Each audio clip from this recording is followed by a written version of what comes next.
नमस्कार, आप देख रहे हैं न्यूज वन इंडिया। मैं हूं आपके साथ पूजा यादव। कोरोना वायरस संकट के बीच आरबीआई का बड़ा ऐलान। आरबीआई गवर्नर शक्तिकांत दास ने प्रेस कॉन्फ्रेंस कर ऐलान किया। रिवर्स रेपो रेट में 0.25% की कटौती का ऐलान। वित्तीय हालात पर पूरी नजर। बैंक वित्तीय संस्थान के कर्मचारियों का धन्यवाद। कोरोना से लड़ रहे सभी विभागों को सलाम। अंधेरे के वक्त उजाले की ओर देखना है। दुनिया में बड़ी मंदी का अनुमान है। कच्चे तेल के दाम लगातार गिर रहे हैं। G20 में भारत की अर्थव्यवस्था सबसे अच्छी है। दुनिया भर के बाजार गिरे हुए हैं। वित्तीय नुकसान को कम करने की कोशिश की जा रही है। देश में अनाज की लेकिन कोई कमी नहीं।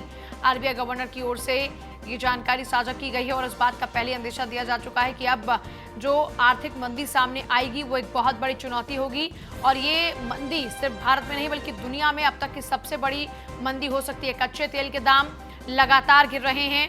G20 में भारत की अर्थव्यवस्था सबसे अच्छी। दुनिया भर के बाजार गिरे हुए हैं। वित्तीय नुकसान को कम करने की कोशिश की जा रही है।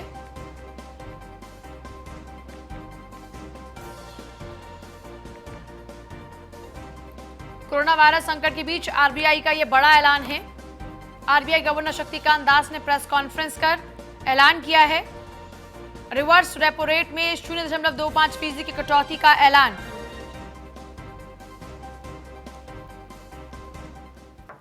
और आरबीआई के ऐलान पर पीएम मोदी ने भी ट्वीट किया। आरबीआई की आज की घोषणाएं से जो हुई हैं उनके बाद नकदी प्रवाह बढ़ेगा, ऋण आपूर्ति में सुधार होगा। छोटे व्यवसाय और जो एमएसएमई हैं, जो किसान हैं, जो गरीब हैं, उनको मदद मिलेगी। ये डब्ल्यूएमए की सीमा बढ़ाकर सभी राज्यों की मदद भी करेगा।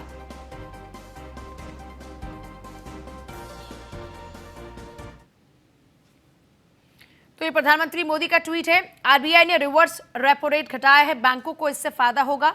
नकदी संकट दूर करने के लिए 50,000 करोड़ का इंतजाम भी। कोरोना संकट और लॉकडाउन के बीच रिजर्व बैंक ऑफ इंडिया ने आज बड़े ऐलान किए हैं। आरबीआई ने रिवर्स रेपो रेट घटाकर बैंकों की जमा राशि पर ब्याज को कम कर दिया।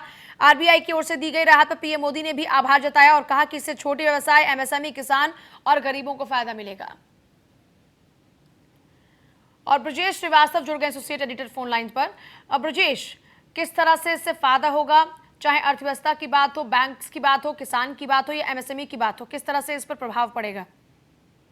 देखिए पूजा, सबसे बड़ी बात यह है कि इस वक्त जो आशंकाएं हैं वो ये चल रही हैं कि जिस तरह कोरोना का संकट चल रहा है, लगातार देश में लॉकडाउन है, कॉर्पोरेट सेक्टर पूरी तरीके से, कॉर्पोरेट इंडस्ट्री कोलैप्स कर रही है, फैक्ट्रियां बंद पड़ी हैं, तो जिसके कारण जॉबलेस हो जाएंगे बहुत सारे लोग। उसको बूस्टअप करने के लिए इस वक्त आरबीआई गवर्नर ने जो ऐलान किया, लगभग 1 लाख करोड़, अगर ओवरऑल आप देखिए, चाहे वो आपका सिडबी को देना हो या फिर दूसरे अन्य जो एमएसएमई सेक्टर के लिए राहत की बात हो या लिक्विडिटी फंड की व्यवस्था करने की बात हो, ये नाबार्ड को देने की बात हो, वो तमाम इस तरीके की जो रूरल सेक्टर की खास करके जॉब जनरेटिंग जो है जो उपक्रम है, उनके लिए जिस तरीके से आरबीआई ने खजाना खोला है, उसके जरिए से बाजार में एक विश्वास बहाली जरूर बढ़ेगी। और साथ ही देखिए, चूंकि ये ग्लोबल इकोनॉमी डाउनफॉल है, ऐसे में हमें कम्पीट करना है अपने रूरल मार्केट के साथ, अपने रूरल एमएसएमई सेक्टर के साथ, अपने छोटे छोटे लघु और कुटीर उद्योगों को पुनर्जीवित करके। तो उसके लिए नाबार्ड, सिडबी जैसे जो संस्थाएं हैं, उनको जिस तरह से फंड का ऐलान किया गया है, उसके जरिए ये छोटे छोटे जो स्वायत्त इकाएं हैं वो कहीं ना कहीं से थोड़ा समृद्ध होंगे। तो एक भरोसा जताने की कोशिश की गई। दूसरी बात, बैंकिंग सेक्टर को मजबूत करने का काम किया। रिवर्स रेपो रेट में जिस तरह 0.25% की कटौती की गई है, इससे जो है कम से कम बैंकिंग सेक्टर में जो लिक्विडिटी फंड की कमी है वो दूर हो पाएगी। तो इस तरह के तमाम ऐसे प्रयास हैं जो कोशिश किया गया है कि जो है किसी तरीके से बाजार में विश्वास बहाली हो सके। इस तमाम मंदी के बीच में आरबीआई गवर्नर ने साफ तौर पर एश्योरेंस दिया है कि जो जीडीपी है वो 7% के आसपास रहेगी कोरोना के बाद जो है, तो वो अपने आप में एक राहत देने वाली बात है। उन्होंने साफ तौर पे कहा कि G20 देशों के साथ भी अगर कंपेयर कर लो तो हमारी इकोनॉमी दूसरे राज्य देशों से काफी बेहतर है। ऐसे में बहुत चिंताजनक बात नहीं है, ना फंड की कोई कमी है और ना ही हम जो है करेंसी का किसी तरह क्राइसिस होने देंगे। तो तमाम विश्वास बहाली को लेकर कदम आगे बढ़ते हुए दिखाई दिए हैं और ये बताने की कोशिश की गई है कि सरकार और आरबीआई दोनों मिल करके देश की आर्थिक सेहत को संभालने की कवायद में जुटी हुई है और उस पर हम पार भी पाएंगे। और प्रधानमंत्री ने भी कहीं ना कहीं आरबीआई के इस कदम की सराहना ही की है। चलिए बनिएगा हमारे साथ में। ब्रजेश, आपके पास वापस लौटेंगे। देखिए, ऋण आपूर्ति में सबसे पहले सुधार होगा, प्रधानमंत्री मोदी ने भी आज ये कहा। साथ ही साथ छोटे व्यवसाय, एमएसएमई, किसान और गरीबों को इस फैसले से मदद मिलेगी। WMA की सीमा बढ़ाकर सभी राज्यों की मदद भी करेगा। आरबीआई के ऐलान पर प्रधानमंत्री मोदी का ये ट्वीट है, जिसमें वो जिक्र कर रहे हैं कि अब किस तरीके से लोगों तक राहत पहुंचेगी। आरबीआई की आज की घोषणाओं से नकदी का प्रवाह बढ़ेगा, ऋण आपूर्ति में सुधार होगा।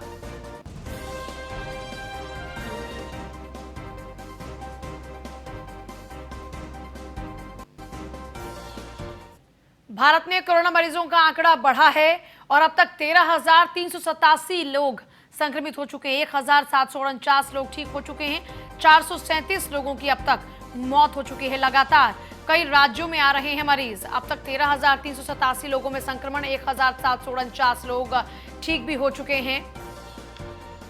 437 लोगों की अब तक मौत हो चुकी है। लगातार कई राज्यों में मरीज आ रहे हैं। भारत में कोरोना मरीजों का आंकड़ा बढ़ रहा है, इजाफा हुआ है। भारत में कोरोना मरीजों का आंकड़ा बढ़ा, अब तक 13,387 लोगों में संक्रमण।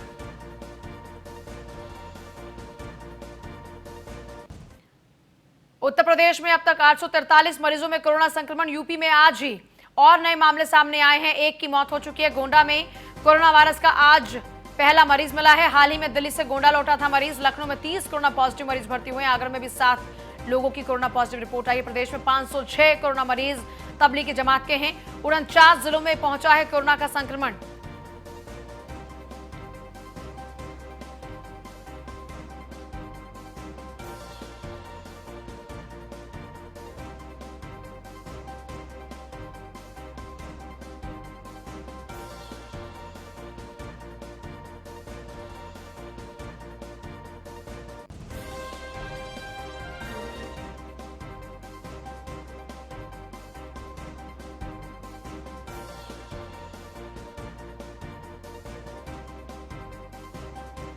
उत्तर प्रदेश में अब तक 843 मरीजों में कोरोना का संक्रमण है और उत्तर प्रदेश में ही आज की ही बात करें तो 38 जांच रिपोर्ट पॉजिटिव आई हैं।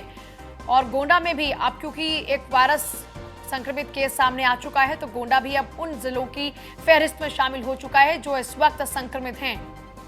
लखनऊ में 30 कोरोना पॉजिटिव मरीज भर्ती हुए हैं। लगातार आंकड़ा देखिए, आगरा में बढ़ रहा है, लखनऊ में बढ़ रहा है, नोएडा में बढ़ रहा है, मेरठ में बढ़ रहा है, गाजियाबाद में बढ़ रहा है।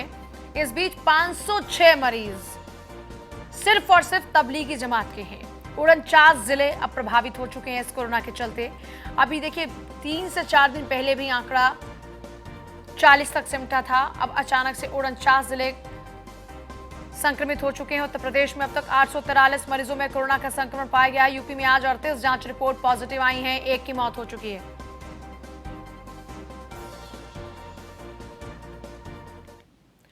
और वहीं गोंडा डिप्टी सीएमओ से हमारे संवाददाता ने खास बातचीत की है, जरा सुनिए।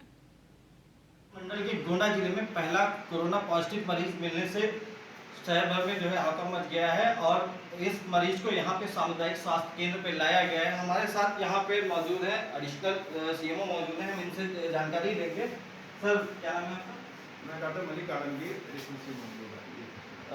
आप यहाँ पे कोई पेशेंट लाया गया है? हाँ, यहाँ पर एक patient Rohit Kumar corona positive का लाया गया है और उसको यहाँ कोविड-1 हॉस्पिटल है, वहाँ भर्ती कर दिया गया है, यहाँ बड़े की पाल में। कब इसकी जाँच की गई थी?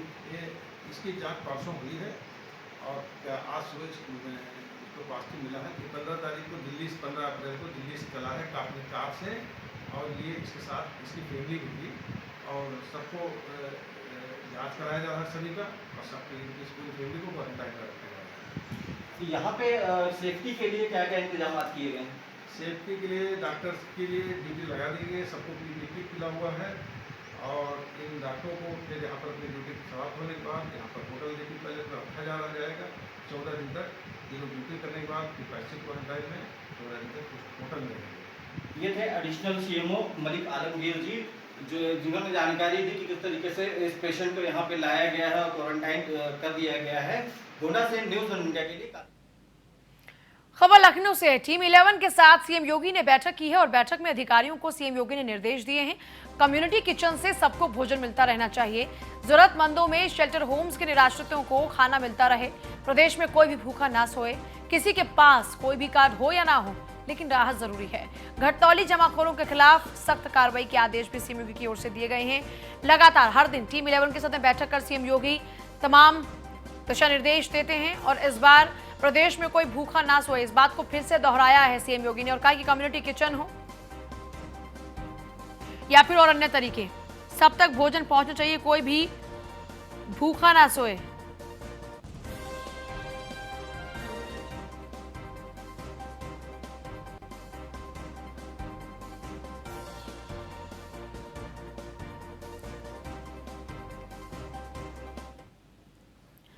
पीपी किट मामले में समाजवादी पार्टी का भी हमला शुरू हो चुका है। ट्वीट के बाद सपा प्रवक्ता जूही सिंह का बयान। सपा मामले में उच्च स्तरीय जांच की मांग करती हैं। जूही, कोरोना योद्धाओं की जिंदगी को सुरक्षित सरकार करे। मेडिकल सप्लाई कॉर्पोरेशन की भूमिका की जांच होनी चाहिए। सरकार तुरंत उच्च गुणवत्ता के पीपी किट अस्पतालों में उपलब्ध कराए। इससे पहले समाजवादी पार्टी ने ट्वीट कर सवाल पूछे थे। 13 अप्रैल को हुई शिकायत पर कार्रवाई क्या हुई? डीजीएमई के पत्र से भ्रष्टाचार की पोल खुलने पर सरकार यानी मुख्यमंत्री खामोश क्यों हैं?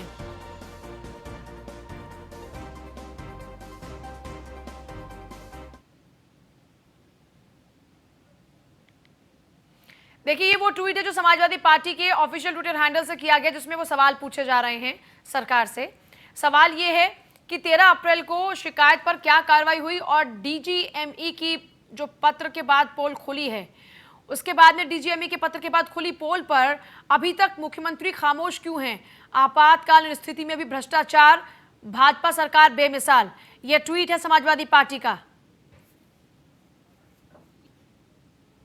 मेडिकल हेल्थ द्वारा प्रमुख सचिव को भी दी गई थी कि जो पर्सनल प्रोटेक्शन इक्विपमेंट हमारे डॉक्टरों को विभिन्न मेडिकल कॉलेज में सप्लाई किया जा रहा है, वो मानक के अनुसार नहीं है, घटिया क्वालिटी का है, उसको वापस कर दिया जाए तुरंत।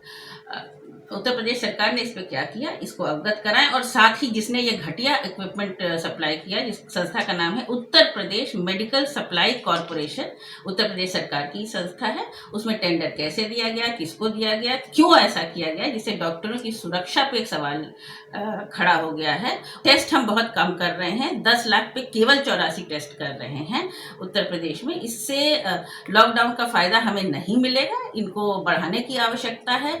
दवाओं की किल्लत है, एम्बुलेंसेस की किल्लत है, लोग हॉस्पिटल तक नहीं पहुंच।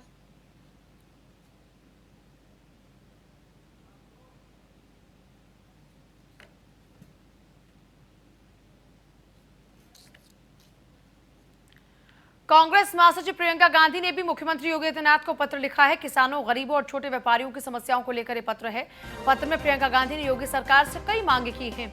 आर्थिक पुनर्निर्माण टास्क फोर्स गठित करने की मांग, छोटे उद्योगों पर राहत, राशन सामग्री के साथ किसानों को मदद पहुंचाने की मांग, सबको राशन, गैर पंजीकृत मजदूरों, मनरेगा श्रमिकों को आर्थिक राहत और ओलावृष्टि और बारिश से हुई फसलों के नुकसान का मुआवजा देने के साथ ही बिना पंजीकृत मजदूरों को भी आर्थिक मदद की गारंटी की मांग की है। मनरेगा मजदूरों के लिए आर्थिक पैकेज की घोषणा की मांग की है। तो ये पत्र आप देख रहे हैं, प्रियंका गांधी वाड्रा द्वारा लिखा गया पत्र, जिसके तहत कांग्रेस महासचिव सरकार से जनहित में कदम उठाने की मांग सरकार से कर रही हैं, जिसमें चाहे वो मनरेगा मजदूर हों या फिर किसान हो जिनका नुकसान हुआ है ओलावृष्टि के चलते, या फिर जो आर्थिक नुकसान इन दिनों हो रहा है उसके लिए आर्थिक पुनर्निर्माण टास्क फोर्स की बात हो। ये तमाम मांगे की जा रही है। छोटे उद्योगों पर राहत, राशन सामग्री के साथ किसानों को भी राहत पहुंचे। कांग्रेस महासचिव प्रियंका गांधी ने सीएम योगी को पत्र लिखकर ये मांगे उनके समक्ष रखी हैं।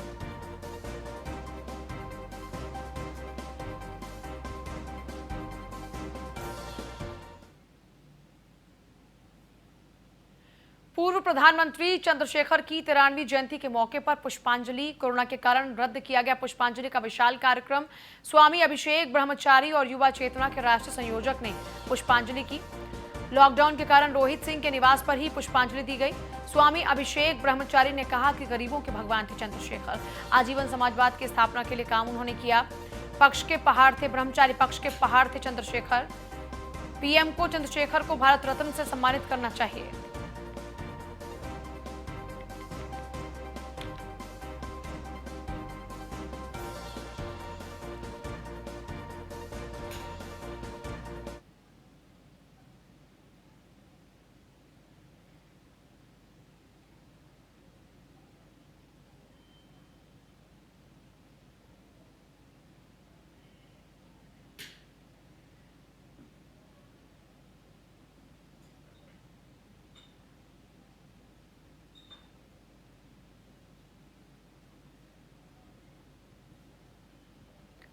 देखिए, पुष्पांजलि दी गई है। ये तस्वीरें आपके सामने लॉकडाउन के कारण रोहित सिंह के निवास पर ही पुष्पांजलि के कार्यक्रम को संपन्न कराया गया और ये पुष्पांजलि के दौरान की तस्वीरें हैं जहां पर तमाम रूल्स को फॉलो किया गया, चाहे वो सोशल डिस्टेंसिंग की बात हो या फिर अपने चेहरे को कवर करने की बात हो। ये तस्वीरें आपके सामने हैं। कोरोना के कारण रद्द किया गया पुष्पांजलि का जो बड़ा कार्यक्रम था उसे स्वामी अभिषेक ब्रह्मचारी उनके ही आवास पर पुष्पांजलि का एक कार्यक्रम संपन्न हुआ। कोरोना के कारण पुष्पांजलि का विशाल कार्यक्रम रद्द हुआ। सरकार से भारत रत्न की मांग भी की गई है चंद्रशेखर के लिए। और चलिए इसी के साथ फिलहाल इस बुलेटिन में इतना ही, लेकिन आगे भी खबरों का सिलसिला जारी बने रही हमारे साथ। नमस्कार।